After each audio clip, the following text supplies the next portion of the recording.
Hello and welcome back to the International News Daily Podcast. I'm your host, Dennis Dunicic. Don't forget to like, comment, share, and subscribe. Join our growing international community to stay in the loop. Today we go back to the Russo-Ukrainian war, where it seems that in many portions of the country, Russian soldiers and forces have began to retreat. Now, many Ukrainian defense forces, soldiers, and military units have began to celebrate this as a victory, though, realistically, it's probably way too soon to pop out the champagne. Now, yes, typically in any kind of military conquest, war, or combat, when one military force leaves its positions and retreats, that is a sign of defeat for that side and victory for the other. Though, on the other hand, it seems that Russia, as we covered yesterday, is shifting its goals, particularly to eastern Ukraine. Additionally, Russia has stated that officially it is pulling back some of its soldiers ahead of peace talks that are to be held, ostensibly stating that it's doing so to make sure that Ukraine and Russia have a more equal bargaining position, which is complete bullshit. Any side in any negotiation doesn't care about whether both sides have a fair negotiating platform. What they care about is having a higher negotiating platform.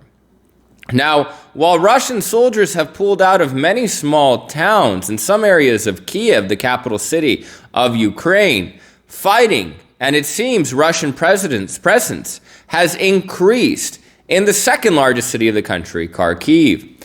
Now, Kharkiv is not only important because it is Ukraine's second largest and most populated city, but also because of its position. We have been covering the most damaged city of the war extensively, which is Mariupol.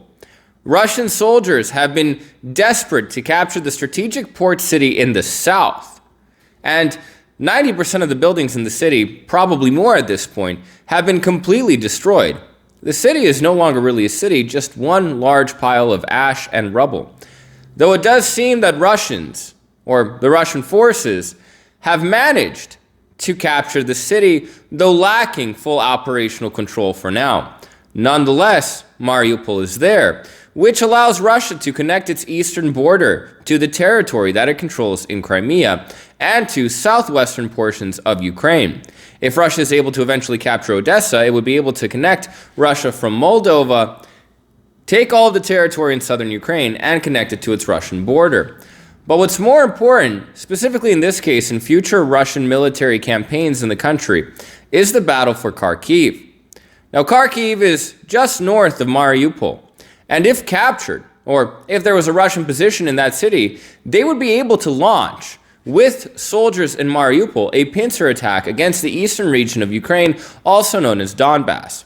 Now, this is something we've covered in major detail yesterday, but today, it seems that these events are beginning to play out. And much of the mainstream media has covered this as a massive victory for the Ukrainians, as a simple withdrawal and retreat of Russian soldiers. Though I highly doubt, and most people that understand Vladimir Putin and the Russian military and the Russian leadership know that that is not a group of people that will be willing to accept defeat so easily.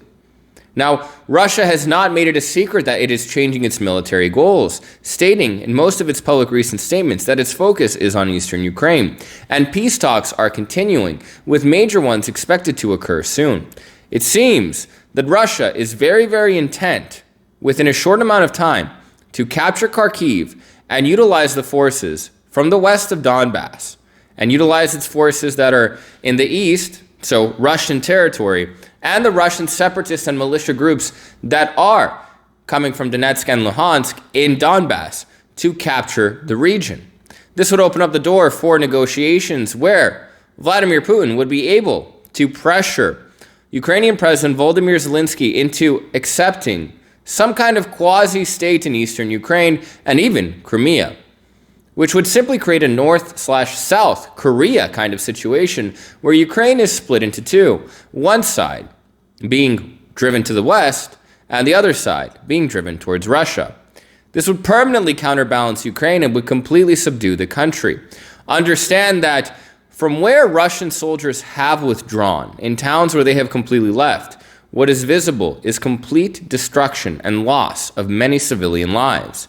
Even if Ukraine were to win this war, the country is completely destroyed, meaning that the victor of this conflict is going to be very blurred.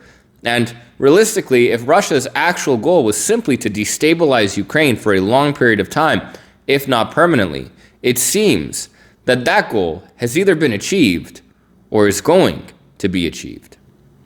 Maybe I'm being too pessimistic, or if you support Russia, I'm being too optimistic. Let me know what you think in the comments. Let's have a nice, open, and productive discussion about the events in Ukraine and how you think they're going to turn out. No matter what is happening right now, at the very least, many soldiers and many civilians are being given a small break period to get some breathing room and allow foreign aid to come in and for people to catch their bearings, which from a humanitarian perspective is a good thing. So, hey, something positive happened today. Thanks for tuning in. I'll see you next time.